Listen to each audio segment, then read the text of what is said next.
Commander Sarah Mitchell sat in the observation deck of the human flagship, watching the Council station grow larger through the viewport.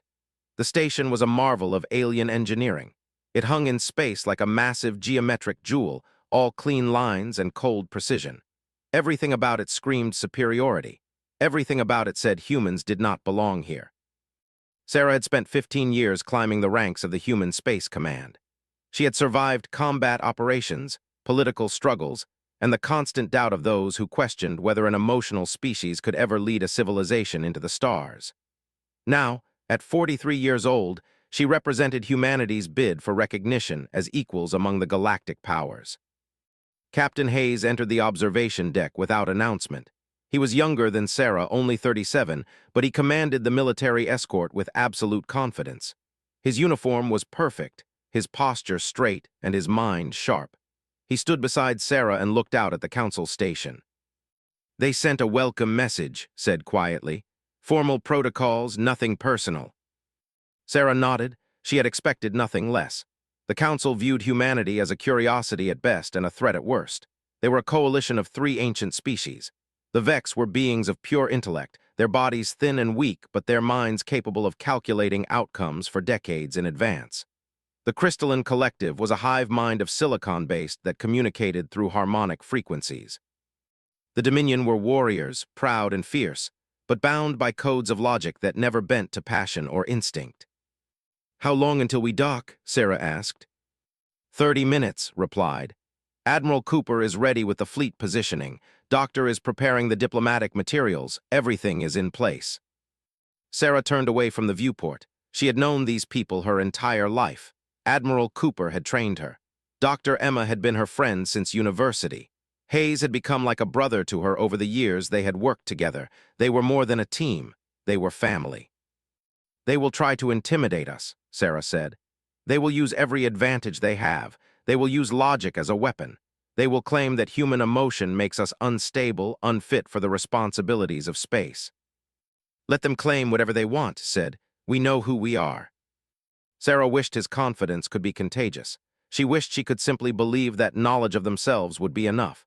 But she had studied the Council for years. She understood their weaknesses and their strengths. They were predictable because they operated entirely on logic. They had never encountered a species that could act on something beyond calculation. That might be humanity's advantage, or it might be humanity's grave. The flagship docked at the Council station 6 hours later. Sarah and Doctor, along with 20 other diplomatic and military staff, entered the main conference chamber. The room was immense. The walls seemed to disappear into the distance. 3 massive platforms floated at different heights, one for each species. Hundreds of alien eyes studied the human delegation as they took their position. Nexus Prime floated in the center of the Vex platform. His body was skeletal, with skin like paper stretched over bone. But his eyes burned with intelligence. He had lived for 800 years. He had seen species rise and fall. He had judged humanity many times before. "Commander Mitchell," Nexus Prime said. His voice came through translators, but the meaning was clear. He was not greeting an equal. "You have traveled a long distance to present your people's concerns." Sarah stepped forward. She had prepared this speech countless times. She knew every word, every inflection, every pause. She was ready to use logic and reason to convince them that humanity deserved recognition. "The Vex have been establishing outposts in the sector," Sarah said. "That sector is human-claimed territory under the Galactic Charter. We request that you withdraw your forces and recognize our sovereignty." A harmonic frequency pulsed from the crystalline collective. It sounded like wind chimes mixed with a scream. Doctor's translator converted it to words. "Human emotions cloud your understanding of geography," the crystalline collective communicated. "Territory is determined by capability, not by arbitrary marks on a map. You lack the power to defend that sector against our presence. Therefore, it is no longer yours to claim." The Dominion said nothing. They simply watched. Nexus Prime leaned forward slightly. "You base your argument on something called a charter, a written agreement. But agreements between advanced species are not bound by paper or words. They are bound by the ability to enforce them. The Vex, the crystalline collective, and the Dominion have existed for millions of years. We have grown beyond the need for such primitive documents." Sarah felt her heart rate increase. She forced herself to breathe slowly. She could feel tension beside her. She could sense the anger rising in Doctor, but they waited. This was only the beginning. Your species, Nexus Prime continued, operates on the basis of emotion. Fear, anger, love, hope. These are weaknesses in any civilization. They cause chaos. They lead to irrational decisions. They make you unfit to govern even your own territories, much less expect recognition as galactic equals. The words hit like a physical blow. Sarah had heard them before in various forms from various sources, but hearing them in this chamber from this being felt different. This was the moment. This was the council revealing what they truly believed. Sarah opened her mouth to respond. She wanted to argue, to defend humanity, to prove that emotions were not weaknesses but sources of strength and connection and purpose. But before she could speak, Nexus Prime raised his hand. The council has made its decision, he said. The territories of the sector, along with the Andromeda expansion zone and the resource-rich regions of the outer reaches, will be divided equally among the 3 species of the coalition. Your species will retain only your original territories. You will withdraw all personnel from disputed areas within 14 days. This is not a negotiation. This is a statement of fact. Sarah felt something shift inside her chest. It was not fear, it was not despair. It was anger, pure, burning, undeniable anger. She turned to, his face was stone. She looked at Doctor, the woman was trembling, but she held her composure. Sarah straightened her spine. We will withdraw your delegation within the hour, she said to Nexus Prime. You will receive our formal protest through diplomatic channels. As the human team turned to leave the conference chamber, Nexus Prime called out one final time. Commander Mitchell, do not let emotion guide you. Emotion is the enemy of wisdom. Sarah did not stop walking. She did not turn back. But in her mind, a fire was building. The council believed emotions made humans weak. They believed that passion was a liability in warfare and politics. They had made a terrible mistake. They did not understand that sometimes emotion was not the enemy. Sometimes emotion was the only force powerful enough to move mountains. The human delegation left the station. Within 2 hours, they received transmission from the outer colonies. The Vex had begun attacking human settlements. Entire families were being evacuated. Infrastructure was being destroyed. The council had not waited 14 days. They were beginning their conquest immediately. Sarah watched the footage on the bridge of her flagship. She saw children being rushed. The emergency command meeting took place in the secure war room of the human flagship. The walls were lined with tactical displays showing the alien movements. Red markers displayed Vex positions. Blue markers showed human settlements. Already, the distance between them was shrinking. Sarah sat at the head of the conference table. To her right was Admiral Cooper, a man in his 60s with gray hair and tired eyes. He had fought in 3 major wars and led humanity's expansion into deep space.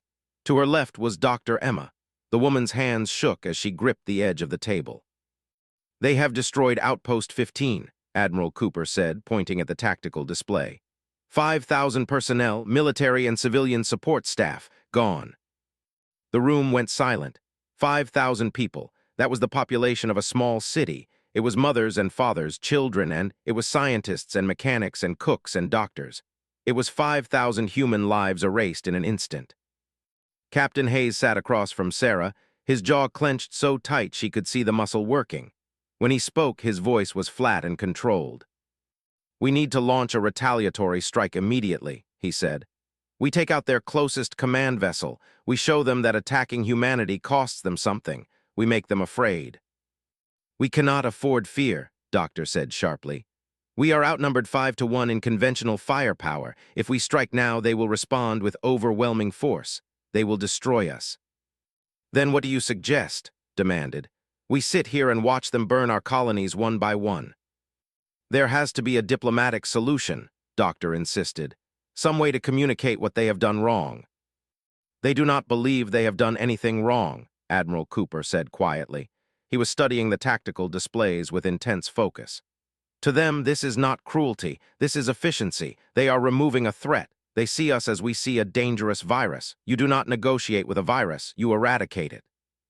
Sarah had been silent through this exchange. Now she looked at each of them in turn. She saw their despair. She saw their anger. She saw their fear. And she made a decision. We are thinking about this wrong, she said. We are thinking about this in terms of their framework. strength measured by firepower, dominance measured by the ability to destroy. We need to think about this in terms of what makes humans different. Looked at her with confusion. What do you mean? The coalition is unified only on the surface, Sarah said. They compete with each other. They distrust each other. The Vex pursue intellectual conquest. The crystalline collective seeks growth and expansion. The want conquest and glory. They have temporary alignment, but their goals are not the same. What are you suggesting? Doctor asked, leaning forward. We do not fight them the way they expect, Sarah said. We mobilize humanity in a way that they cannot calculate. We reach out to every colony, every settlement, every person. We tell them what is happening. We tell them why we fight. And we give them a choice to participate in the defense of their own homes. Admiral Cooper frowned. That is emotionally driven thinking. They will use it against us. They will say it proves we are irrational.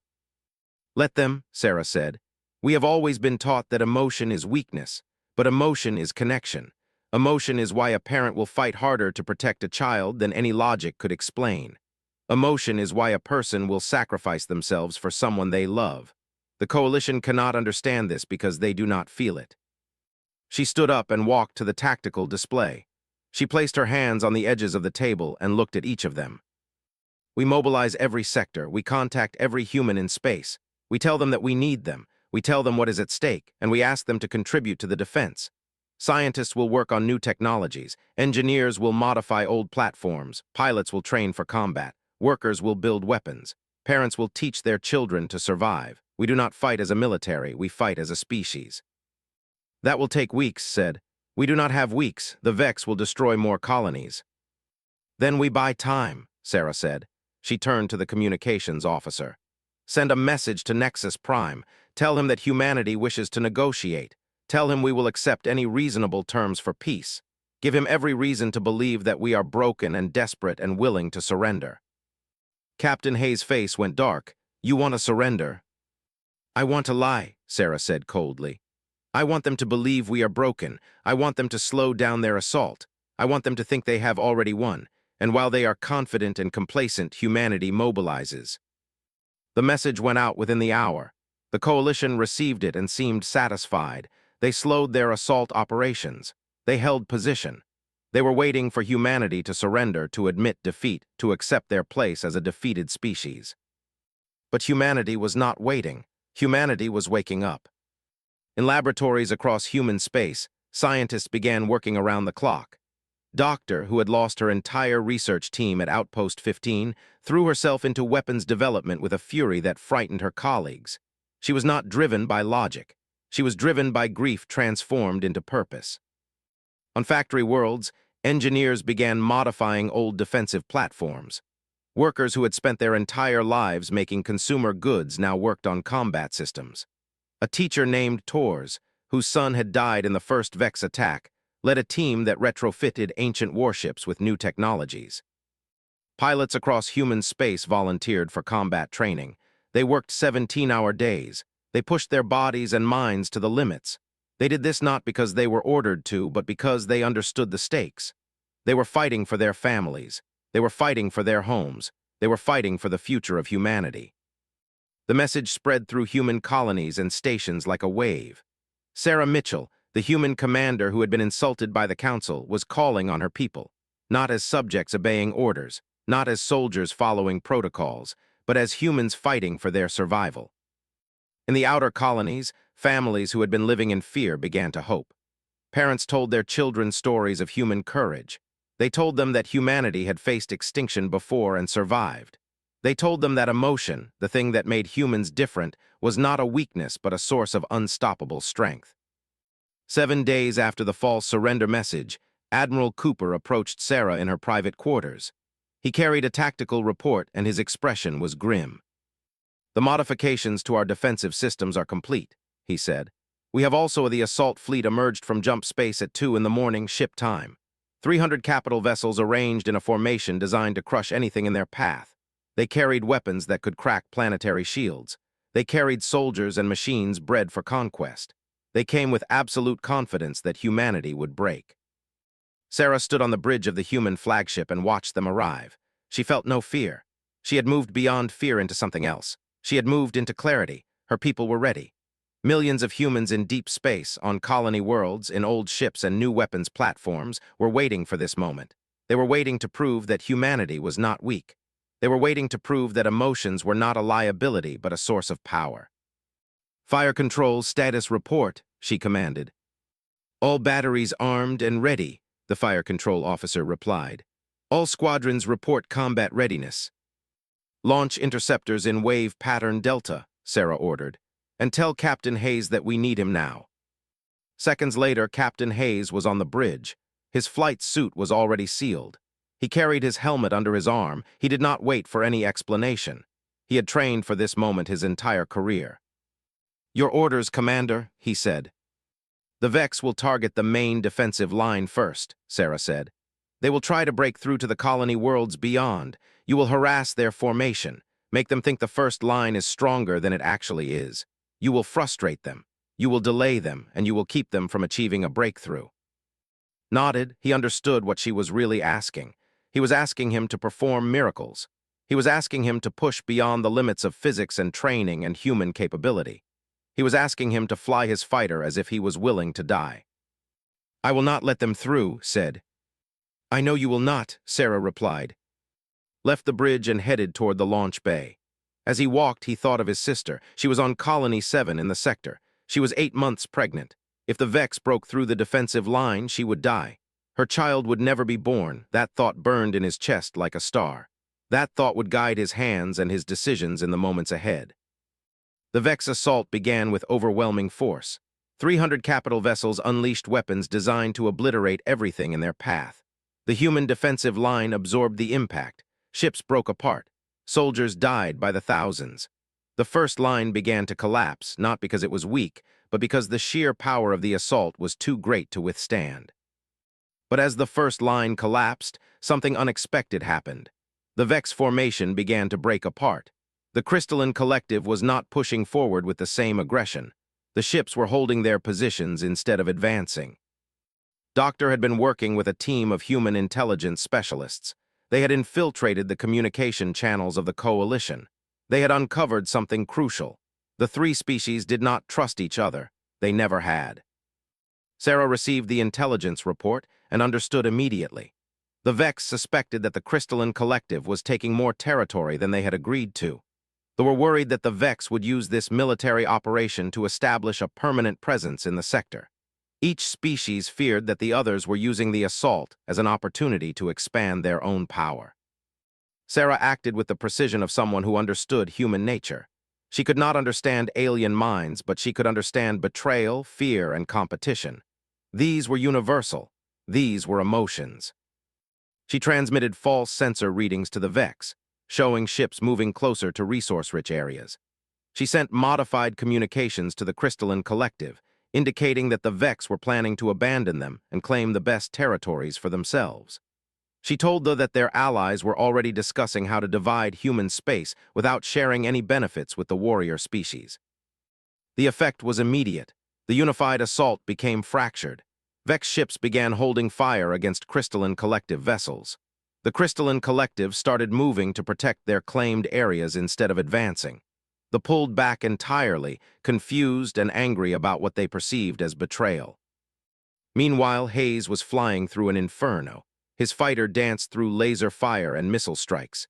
The interceptors around him fell out of the sky, one after another. But he did not think about death. He thought only about his sister. He thought about the moment he would hold her child in his arms. He thought about the future of humanity. He pushed his fighter beyond its rated specifications. He executed maneuvers that no computer would recommend. He climbed higher, dove deeper, turned. He flew as if he was willing to destroy his own ship if it meant stopping one more Vex vessel from breaking through. The first human reinforcements arrived at the collapsing defensive line. New fighter squadrons launched from forward stations. Old warships that had been dormant for years activated their weapon systems. The human was not as powerful as the Vex assault, but it was coordinated and precise. The tide shifted gradually at first, then suddenly. A crystalline collective command vessel reversed course and began attacking Vex positions. They suddenly joined the assault, but instead of targeting humanity, they began firing at their former allies. Sarah watched the tactical display transform. What had been a unified assault was now a three-way battle. The coalition was tearing itself apart, just as she had designed it to do. "This is it," she said quietly to herself. "This is where we take control of the battle." She began issuing new orders. The human fleet stopped retreating and started advancing. They targeted Vex positions first, pushing them back toward the edges of human space. As the Vex retreated, they no longer had firepower to attack crystalline collective ships.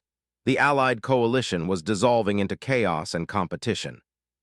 Hayes' fighter took a direct hit from a laser cannon. His right engine failed. His shield collapsed to almost nothing. Any logical pilot would have ejected and abandoned the fight, but was not thinking with logic. He was thinking with the part of his brain that loved his sister and wanted to protect her future. He diverted all power to the left engine and continued forward. He targeted a Vex destroyer that was trying to find a breakthrough into human territory. He locked his remaining weapons onto the ship's engine core. He fired everything at once. The Vex destroyer exploded in a brilliant flash of white light. His fighter spun out of control. Alarms screamed. He managed to stabilize the craft and began limping back toward the human lines. As he flew, he could see the battle transforming. The Vex were retreating. The crystalline collective was turning on they were in full defensive mode. The human forces pressed their advantage. They did not hesitate. They did not calculate. They moved with the fury of a species that had been insulted, threatened, and forced to fight for their survival. 3 hours into the battle, the coalition began a general retreat. They pulled back their ships. They stopped advancing. They prepared to withdraw from human space entirely.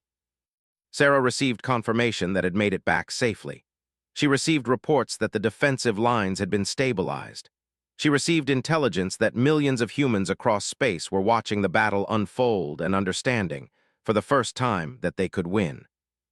The coalition had expected to crush humanity. They had expected a quick victory followed by a simple occupation and resource extraction. They had not expected human coordination. They had not expected human determination. They had not expected emotions to serve as fuel for precision and calculation rather than obstacles to it. On Colony 7, Hayes' sister watched the battle broadcasts. She felt her child kick inside her womb. The coalition retreated, but they did not disappear. They regrouped in deep space, licking their wounds and reassessing their strategy. The human fleet pursued them, keeping them contained, preventing them from escaping entirely. For the first time in the battle, humanity had a genuine choice to make. Sarah sat in the war room with Admiral Cooper and Doctor. The tactical displays showed 3 separate concentrations of alien forces. The Vex were maintaining a defensive perimeter around their command vessels. The crystalline collective was scattered but still dangerous. They had pulled away from both human and other alien forces, their intentions unclear. Admiral Cooper placed a new file on the table. His expression was grim. This was not a tactical report. This was a weapon specification. "What is this?" Sarah asked, though she already knew. "The Annihilation Protocol," Cooper said quietly. "We developed it in secret years ago. It was supposed to be insurance, a last resort if humanity ever faced true extinction-level threat." Doctor's face had gone pale. She reached for the file and began reading. As she read, her hands began to shake. "This destroys everything in a radius of 2 light years," she said. "It is not a weapon of precision. It is a weapon of genocide. It would destroy the coalition completely. It would also destroy any human populations within range." "There are no human settlements in range," Cooper said. "We checked." "But there are civilians," Doctor said, her voice rising. "Families, children, species that have done nothing to us personally." "Species that were attacking our homes," Cooper replied calmly. "Species that would continue attacking us if we give them any opportunity to regroup and renew their assault." Sarah took the file and studied it herself. She read the specifications. She understood the mathematics. She understood what this weapon could do. One deployment would solve everything. The human problem would be solved. Humanity would be safe. The galaxy would know that humanity was not weak. They would know that humanity had the strength to destroy anyone who threatened them. "But at what cost?" "If we deploy this weapon," Sarah said slowly, "we will have proven that we are not weak. We will have proven that we are the most dangerous species in the galaxy, and we will have proven that emotions lead only to destruction." "Is that not the goal?" Cooper asked. "To ensure human survival?" "It is one goal," Sarah said. But it is not the only goal. We must also decide what kind of species we want to be. Hayes entered the war room, his flight suit still stained with the sweat and stress of combat. He looked at the tactical displays and immediately understood what was happening. He walked to the table and looked at the Annihilation Protocol file. "Do not do this," he said quietly. "Do not do what?" Cooper asked, though he knew exactly what meant. "Do not become what they said we are," said. "They told us that emotions make us weak. They told us that we are irrational and destructive. If we deploy this weapon, we prove them right. We prove that the only thing humanity can do with power is destroy." "We would be destroying to protect ourselves?" Cooper said. "Yes," agreed. "And in doing so, we would destroy the thing that makes us worth protecting. We would destroy our own humanity." Sarah closed the file. She stood up and walked to the window that looked out at the battle-scarred fleet. She could see the ships that had been damaged in combat. She could see the crew members moving through the corridors, some of them wounded, all of them exhausted. She thought about the 5,000 people who had died at Outpost 15. She thought about the colonies that had been attacked. She thought about the families that had been torn apart. She had every right to use the Annihilation Protocol. She had every justification. She could order it deployed and save humanity from any future threat. Then she thought about something else. She thought about Colonel Torres, who had lost his son in the first Vex attack. Instead of seeking revenge, he was leading rescue operations in the devastated colonies. He was helping survivors rebuild. He was transforming his grief into a force for creation rather than destruction. She thought about Doctor, whose entire research team had died at Outpost 15. Instead of demanding that the Vex be destroyed completely, she was working on communication systems that might allow humans to talk to the alien species in ways they had never communicated before. Sarah turned back to face Cooper and, "We are not going to use the Annihilation Protocol," she said firmly. "Commander," Cooper began, but Sarah held up her hand. "No," she said. "I understand the logic. I understand the tactical advantage. I understand that this would eliminate any threat to human survival. But if we do this, we prove that they were right about us all along. We prove that emotions lead to destruction. We prove that humanity is dangerous and irrational." "We are dangerous," Cooper said. "That is exactly what we want them to believe." "No," Sarah said. "We want them to respect us, and respect cannot come from terror. Respect comes from demonstrating that we can choose mercy even when we have the power to destroy. Respect comes from showing that emotions are not weaknesses but sources of wisdom that they do not understand." Doctor stood up, and for the first time in hours, a small smile appeared on her face. "What will you do instead?" she asked. "I will issue an ultimatum," Sarah said. "The Coalition will withdraw from all human territories. They will recognize human sovereignty. They will treat humanity as equals in the galactic community, or they will face total destruction. But I will give them a choice." "They will not accept surrender terms," Cooper said. "Their logic prevents them from accepting humiliation." "Then we will face them in combat again," Sarah said. "And this time they will know that we could have destroyed them but chose not to. They will know that humans are stronger than that. They will know that we can feel rage and choose restraint. They will know that we can feel loss and choose to build instead of destroy." Sarah moved to the communications console. She composed a message to Nexus Prime and the leadership of all 3 species in the Coalition. The message said, "The Coalition will withdraw from human space within 72 hours. You will recognize the human territories as sovereign and independent. You will acknowledge humanity as equals in the galactic community. If you do not accept these terms, we have the capability to destroy you completely. We choose not to use this capability not because we are weak, but because we are strong enough to choose mercy. This is our final offer." The message was transmitted across all channels. It reached the Vex command vessels. It reached the crystalline collective nodes. It reached the warrior leaders. For the first time, the Coalition understood that humanity was not weak. They understood that humanity was terrifying, because humanity could choose not to destroy even when destruction was possible. Nexus Prime received the message and understood what was happening. The human species had proven that emotions were not weaknesses, but sources of strength. They had proven that mercy required more power than destruction. They had proven something that no purely logical species could ever comprehend, that the greatest power lies in choosing not to use it. Within 6 hours, responses began arriving. The Vex agreed to withdraw. The crystalline collective agreed to withdraw. The warrior species agreed to withdraw and to establish formal peace protocols with humanity. 6 months after the coalition, Sarah Mitchell stood in the observation chamber of Station Genesis. The station hung in neutral space, equidistant from all major territories of the four great powers of the galaxy. Humans, Vex, crystalline collective members, and could meet here as equals. The station represented something that had never existed before. True cooperation between species based not on convenience or competition, but on mutual respect.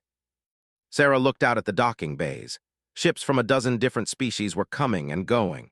Engineers from human space were working alongside alien engineers on projects that would have been impossible for any single species to complete alone. Scientists were sharing research, not to gain advantage, but to increase knowledge. Workers were building something that would benefit all of them. The council had formally requested that Sarah attend a session. They wanted to hear her speak about what humanity had learned.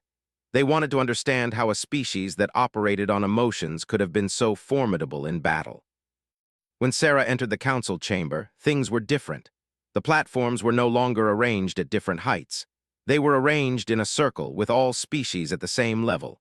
Nexus Prime waited, along with representatives from the Crystalline Collective and the leadership.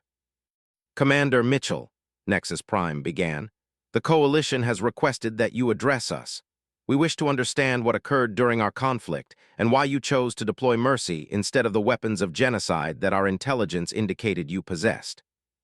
Sarah had prepared no speech. She spoke from her heart, from the experiences of 6 months of peace and cooperation.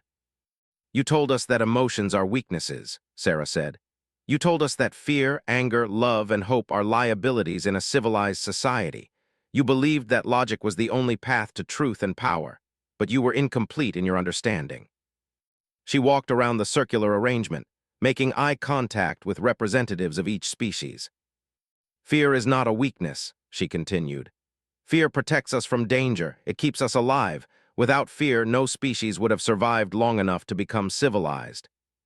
Anger is not a weakness. Anger propels us toward justice. It motivates us to correct wrongs. It drives us to protect those we love. Without anger, we would accept any harm done to us. Love is not a weakness. Love connects us to each other. It is why we will sacrifice ourselves for our families. It is why we will work through the night to save someone else's child. Love is the force that binds civilizations together. Hope is not a weakness. Hope is what allows us to believe that tomorrow can be better than today. It is what drives us to build, to create, to imagine futures that do not yet exist. Without hope, we would surrender to despair. Nexus Prime listened without interruption. When Sarah finished, he was silent for a long moment. We have conducted analysis, he said finally. We have studied the data from the conflict. We have attempted to understand how a species with less advanced military technology defeated a coalition with superior firepower and numbers. The only conclusion we can reach is that emotions are not weaknesses. They are sources of power that we do not possess. You possess them, Sarah said gently. They are simply dormant. Your civilizations have suppressed emotions for so long that you have forgotten how to use them. But they are still there, buried beneath layers of logic and calculation. The representative from the Crystalline Collective pulsed with harmonic frequencies. Doctor, who was present as an advisor, listened to the translation.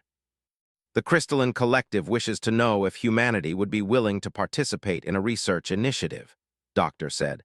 They wish to understand emotional experience more deeply. They wish to learn how emotions and logic can work together rather than in opposition. I would welcome this, Sarah said. Over the following weeks and months, remarkable things began to happen. The Vex appointed a group of their finest minds to study human philosophy. They began to understand that logic and emotion were not opposites but complements. A decision made with both logic and heart was stronger than a decision made with only one or the other. The Crystalline Collective opened what they called an emotional exchange program. Volunteer members of their species lived among humans for extended periods. They observed human communities, human families, human celebrations, and mourning. Some of them began to understand what it meant to be connected to individuals rather than just to the collective mind. The warrior species were changed most profoundly. They had always understood honor and loyalty, emotions that they had framed as logical extensions of warrior culture. But now they began to see that these emotions, these connections, were more powerful than the cold calculations of conquest. Several military leaders requested transfers to peacekeeping operations, work that would protect others rather than dominate them. Captain Hayes returned to Colony 7. He walked into the hospital where his sister had just given birth. He held his nephew in his arms for the first time. The child was small and fragile and completely dependent on the love and care of those around him. Understood in that moment that this child represented something that military strategy could never capture. This child represented the future, and he had fought to protect it. Doctor led the first joint research project between humans and the Crystalline Collective. They were working on communication systems that could translate not just words, but emotional content between species. It was revolutionary work. It meant that understanding was possible not just on the intellectual level, but on the level of feeling and experience. Colonel Torres stood in front of a rebuilt settlement. The colony where his son had lived was being reconstructed, but it was not being rebuilt exactly as it had been. Humans and aliens were working together to create something new. The architecture was a blend of human and design. The power systems combined human engineering with crystalline collective technology. It was a symbol of a new era. Admiral Cooper worked with military leaders from all species to establish protocols for peacekeeping operations. But these operations were different from what had come before. They were not about maintaining dominance or enforcing the will of the strong on the weak. They were about protecting innocent life across all species and all territories. 6 months turned into a year. The year turned into 5 years. The 5 years began to stretch toward a decade. Humanity's place in the galaxy was transformed. Where once they had been viewed as weak emotional beings, they were now recognized as uniquely powerful. Their strength came not from weapons or technology, but from their ability to feel deeply and act with both passion and wisdom. On the 10th anniversary of the treaty that ended the conflict, Sarah stood once again in the observation chamber of Station Genesis. She was older now, her hair streaked with gray, her face lined with the weight of leadership and years, but her eyes were clear. Hayes stood beside her. He was no longer a captain. He was now an admiral leading joint operations between human and alien forces. His nephew was now 10 years old, a child born into a galaxy at peace, growing up knowing humans and aliens not as enemies but as neighbors. Doctor approached them, accompanied by representatives from all the allied species. They had come to discuss new initiatives, new ways that cooperation could benefit all of them. "Do you regret the choice you made?" Doctor asked Sarah. "If you had used the Annihilation Protocol, humanity would be the undisputed ruler of the galaxy." Sarah was quiet for a moment. She thought about all that had been built in the decades since that choice. She thought about the lives improved, the discoveries made, the futures created that would never have existed if she had chosen destruction. "No," she said finally. "I do not regret it. The Coalition was wrong about one thing. Emotions are not weaknesses, but I am beginning to understand that they are also not the only source of our strength. Our strength comes from using emotions wisely. It comes from feeling deeply but thinking clearly. It comes from caring about outcomes but respecting the complexity of the problems we face." Sarah turned to face all of them directly. "They said that we were weak for using emotions," she said, "but they did not understand what they were seeing. They did not understand that emotions are not the opposite of strength. They are the foundation of it. A species that can feel love will protect what it loves with absolute determination. A species that can feel justice will refuse to accept wrongdoing. A species that can feel hope will build toward a better future. These are not weaknesses. These are the most powerful forces in the universe." The representatives of the Crystalline Collective pulsed with harmonic frequencies. The Vex communicated through their mathematical language. The nodded their warrior acknowledgement, and all of them understood in their own way that Sarah was speaking truth.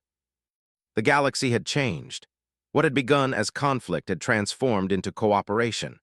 What had begun as the Coalition declaring humanity weak had ended with humanity proving that emotions, when channeled with wisdom and clarity, were the most powerful force in existence. Sarah Mitchell never became the ruler of the galaxy. That was never her goal.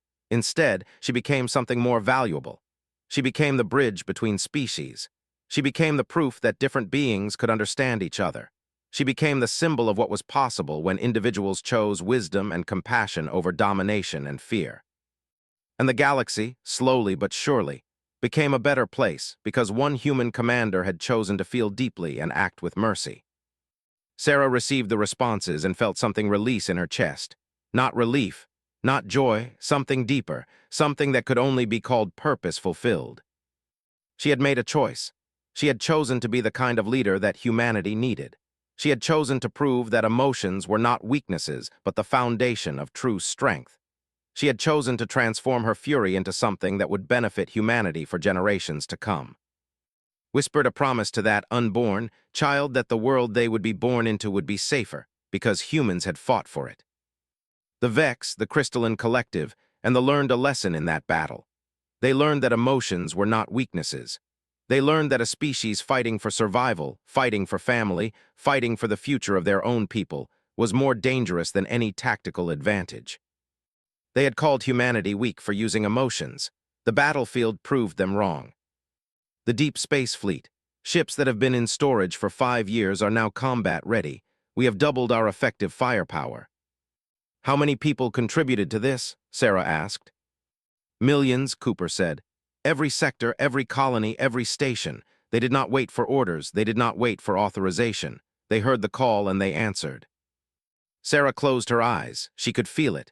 Millions of humans working together not because they feared punishment or sought reward, but because they were connected by something deeper. By love of home, by love of family, by the burning need to protect their own. The coalition did not see this mobilization. They were monitoring human communications, but they were looking for military movements and technological advances. They did not understand how to read the thing that was happening in human space. They could not calculate emotions into their equations. When Sarah's final message reached Nexus Prime, it was not one of surrender. It was a message of unity. It was a call of defiance. It said simply, humanity is ready. We will not surrender. We will not accept your terms. We will fight. The coalition received this message in shock. They had been certain that fear would break humanity. They had been certain that emotional species would crumble under pressure. They had been wrong. Into evacuation vessels, she saw homes burning. She saw the Vex ships moving with precision and purpose, unafraid of any human response. She did not feel fear. She did not feel despair. She felt only rage, pure, crystalline, absolute rage. And for the first time, she understood that this rage was not a weakness. It was the only thing that would save humanity.